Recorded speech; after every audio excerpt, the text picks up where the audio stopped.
Pues qué les digo, fue esta semana muy movida, rifa del avión presidencial, bueno, el costo del avión presidencial, cubriendo el movimiento de los frenelocos.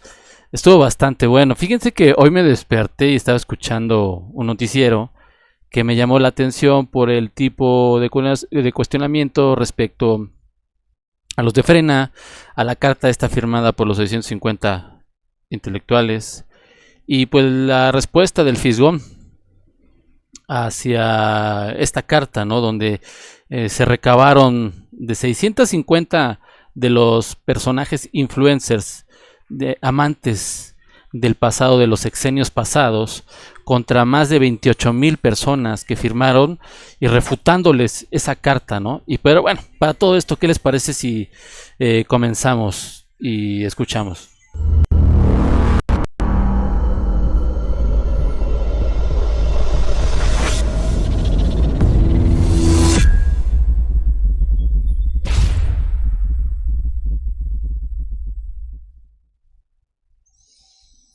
Bueno, la idea es poner ahorita en contexto en la nota, porque fue una, ¿cómo decirle?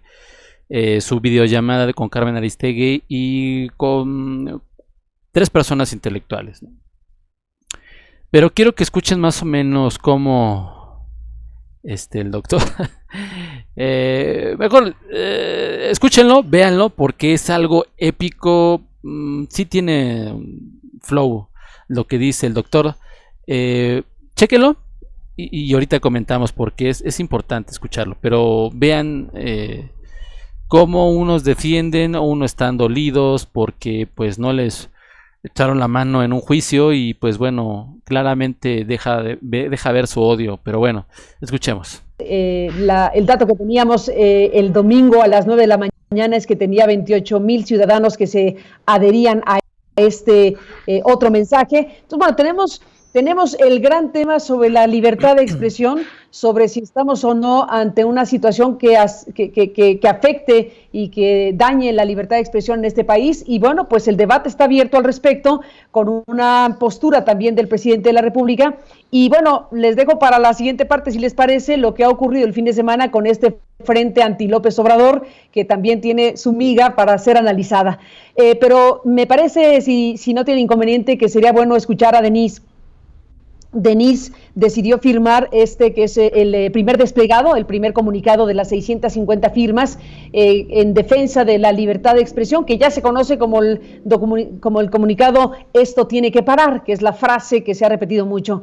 Y bueno, pues escuchemos lo que se tenga que decir al respecto, Denise, de un tema que ha ido escalando y que sigue, bueno, pues generando una discusión importante. ¿Cómo has visto las cosas y finalmente lo que empuja a tu propia persona a firmar el primer desplegado? Lo firmé porque yo defiendo la libertad de expresión cuando se ve amenazada, provenga de donde provenga esa amenaza, y como la defendí cuando hubo tantos intentos de censura contra ti. Quiero citar una frase de Sara Šefčovič, quien escribió un magnífico artículo ayer sobre este punto. Ella también firmó el desplegado y dice: "Me opongo de manera tajante al método de descalificar, acusar, insultar, levantar infundios y meter a todos los críticos en un mismo saco, siendo que no somos iguales. Algunos, yo al menos, apoyamos el proyecto de López Obrador de cambiar al país y a las prioridades políticas y sociales, así como de combatir la corrupción, pero el excelente fin no justifica los pésimos métodos que se están usando". Y Carmen, a mí me parece que en una democracia, por decirlo obvio, que ya no parece tan obvio para muchos, el presidente no se burla ni se ríe de las víctimas de la violencia, no usa la investidura y el púlpito más poderoso del país, que no es equiparable al de cualquier crítico o escritor o intelectual, para humillar, denigrar, difamar o cuestionar la legitimidad de sus críticos o de la oposición. Así como no debió haber impulsado el desafuero Vicente Fox, ni haberse molestado Enrique Peña Nieto porque no le aplaudían, ni como ahora que se vean complots o golpismo en cada cuestionamiento. También es cierto que en una democracia el gobierno no utiliza la publicidad oficial para beneficiar a medios afines y castigar a medios críticos. No compra conciencias, ni induce cobertura favorable, ni permite plataformas pagadas con dinero público a psicofantes silenciosos.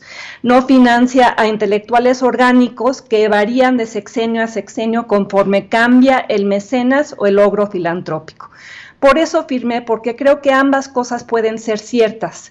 Puede ser cierto, y creo que es así, que el presidente con sus palabras y con la violencia de sus palabras amenaza la libertad de expresión.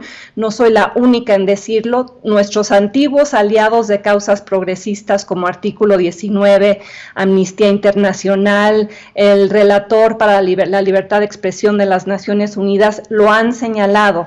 Es preocupante que no pase un día sin que el presidente de México se pelee con alguien, descalifique a alguien, reproche a alguien. No pasan ni 24 horas antes de que adopte un tono altisonante o recurra a un adjetivo agresivo. Sus críticos lo hacen también, pero no tienen el mismo nivel de poder ni todo el aparato del Estado.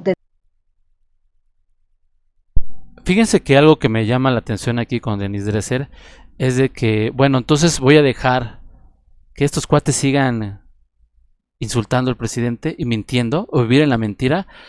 Una hipocresía bastante grande de todos estos 650, ¿no? Dicen, es que yo apoyo al presidente, ahora sí todo el mundo apoya al presidente. Yo creo que ponen esta palabra de decir que apoyan al presidente para poder criticar al presidente. Esto es una profunda hipocresía, ¿no? Entonces yo creo que esto es algo que debemos de señalar, perdón, pero los cohetes acá en el pueblo están bastante fuertes. Sí es algo que debemos señalar. A mí me da mucha flojera Denise Dresser, pero seguimos escuchando porque a final de cuentas el derecho a la réplica lo tiene el presidente y a defenderse de todas estas calumnias porque le han inventado una de cosas impresionante. Pero bueno, seguimos escuchando. Detrás. Mañanera tras mañanera me parece que se están abriendo grietas entre los mexicanos, ahondando sus diferencias, exacerbando sus desacuerdos, estigmatizando a ciertas personas y a muchas organizaciones. Y es cierto, México ha sido un país polarizado, social, étnicamente, en términos de clase. Fíjense que lo que más me saca de donde me encabrona de Denise Dresser es que siempre ha sido un país polarizado. ¿Por quién? Por ustedes. Que México siempre... ¿Por qué no lo dice como es? La gente está hasta la madre de ustedes. De ti, Denise Dresser, la gente está hasta la madre. De gente que firmaron en las cartas, está hasta la madre. De un Loret, de un periodista vendido que recibe dinero, un sicario de la información, de los Krausen y todo este tipo de basofia que los ha construido los gobiernos que han favorecido y que han aplaudido a ustedes. Pero bueno, sigamos escuchando porque va a venir lo bueno con el doc. De raza desde su fundación como república. Pero ahora tenemos a un presidente que le gusta gobernar enfrentando y lo hace a veces construyendo hombres y mujeres de paja para después quemarlos en la hoguera de la ostensible superioridad moral. O sea, dice construyendo hombres de paja para quemarlos. No son de paja, son de carne y hueso, tienen nombre y apellido y tienen investigaciones, fueron expresidentes. ¡Wow! Impresionante, por eso es que la gente la vomita a Denise Dresser. Pero bueno.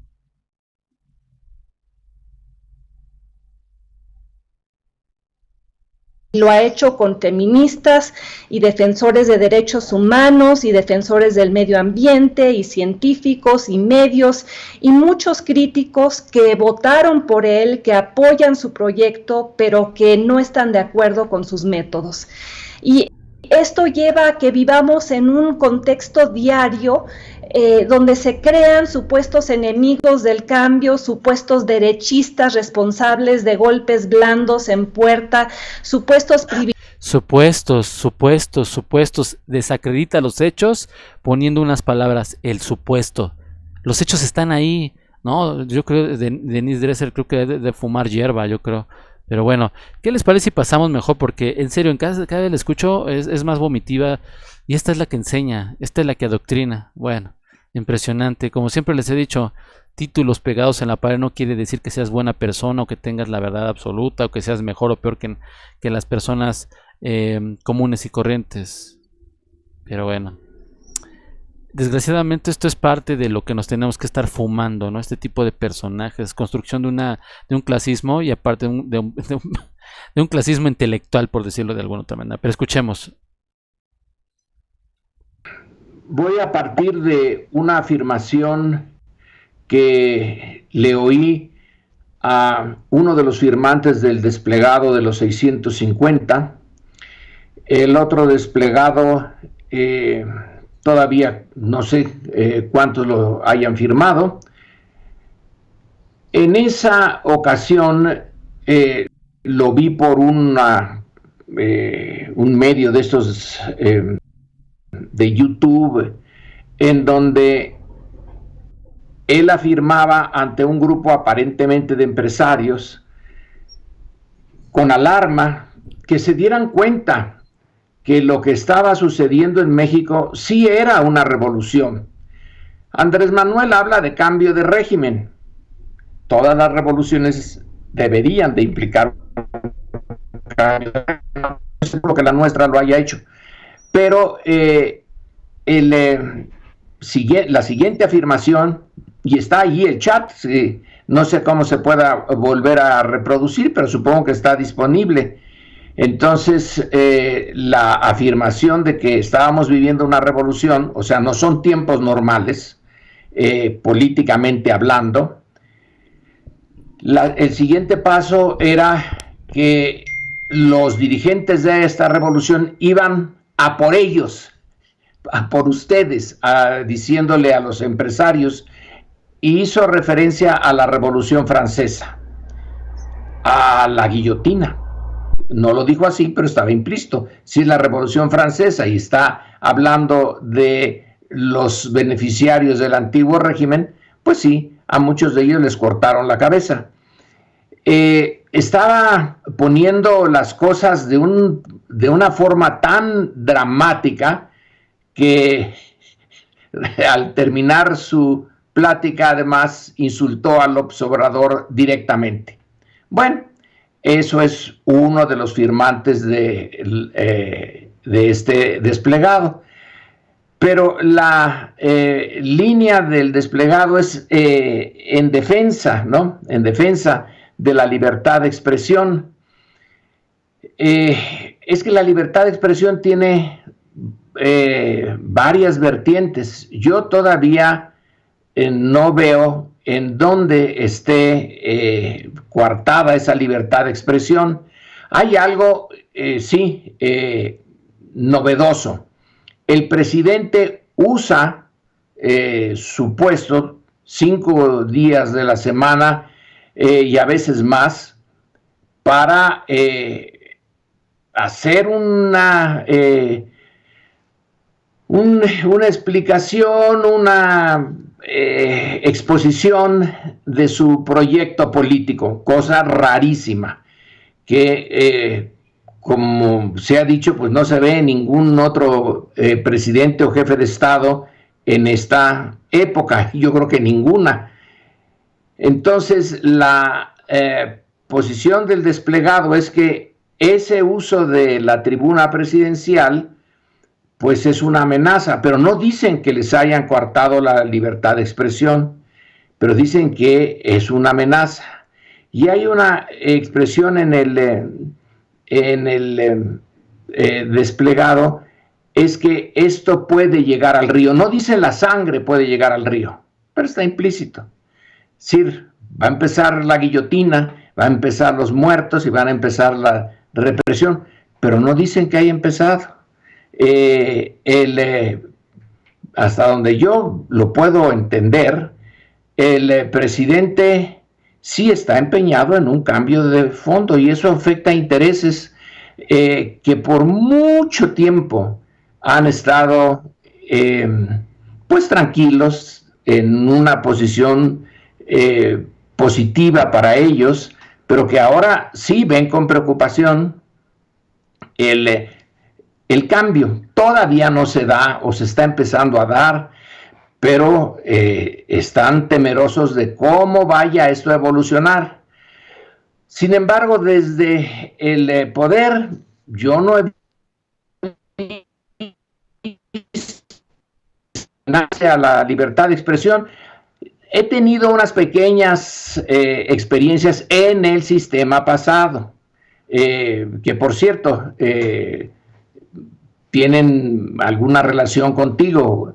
Cuando Pedro Ferriz de Con allá en MBS me pidió ya no volver a su programa, cuando me había prometido que tendría yo plena libertad de decir lo que quería y critiqué a Zedillo, pues me habló por teléfono para decirme que había yo violado el código editorial de esa estación. Yo no sabía ni siquiera que existía,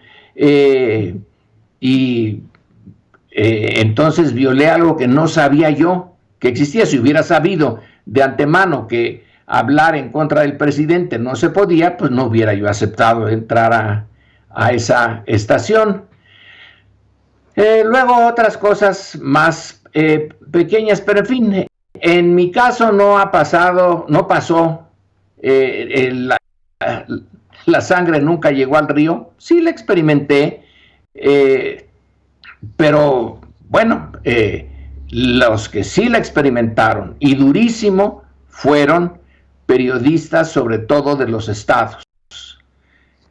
Y ahí se inició una cosa que todavía no termina, de acciones contra los periodistas por parte de poderes de los estados.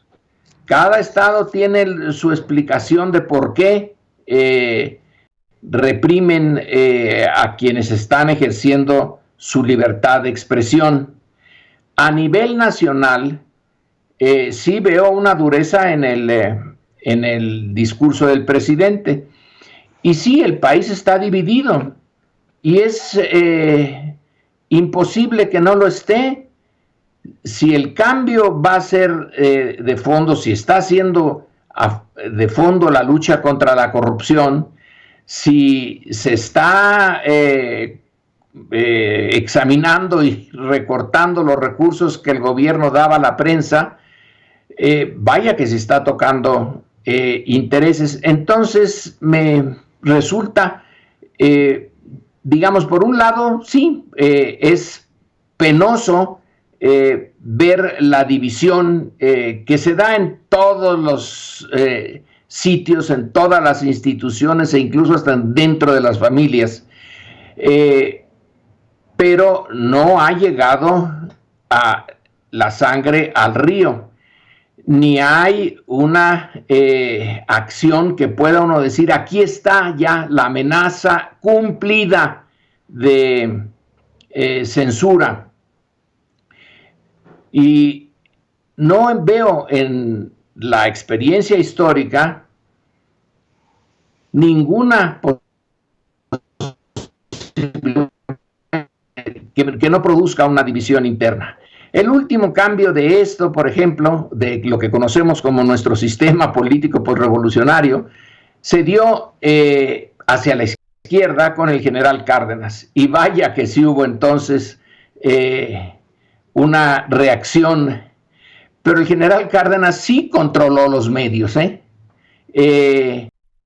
Sí era entonces, como antes y después, posible que si alguien desde arriba, el presidente, por ejemplo, deseaba hacer llegar una opinión de gobernación, la mandaban a los periódicos y salía como una editorial del periódico.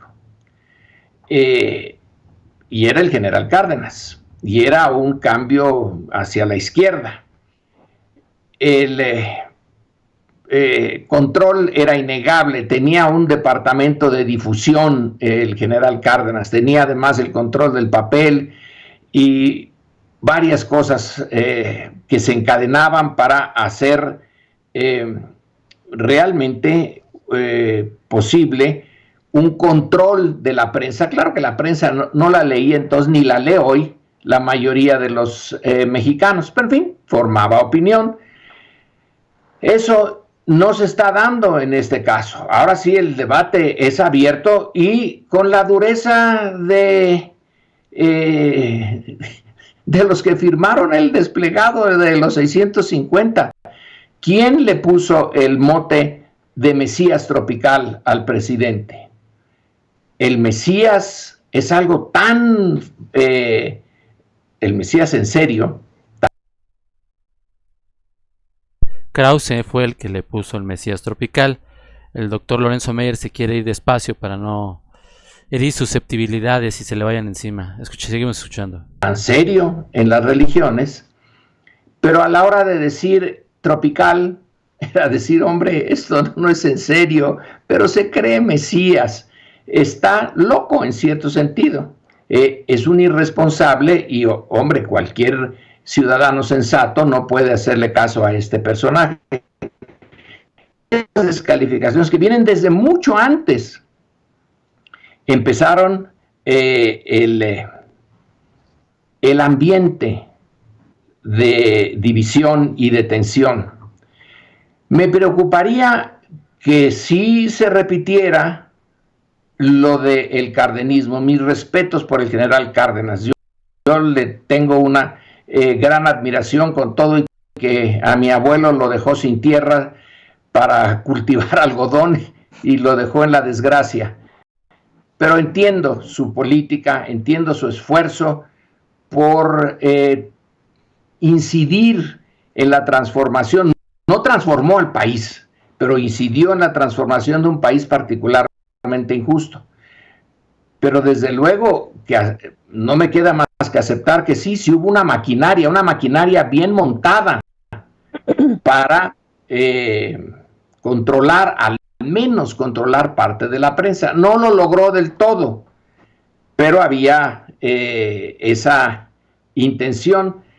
Ahora lo que veo es algo muy novedoso, que son las mañaneras. Y en un Twitter que acabo de sacar, sugería yo que si los que están inconformes con lo que se dice en las mañaneras hicieran su propia mañanera. Ahí se vería, si hay censura, no los dejan.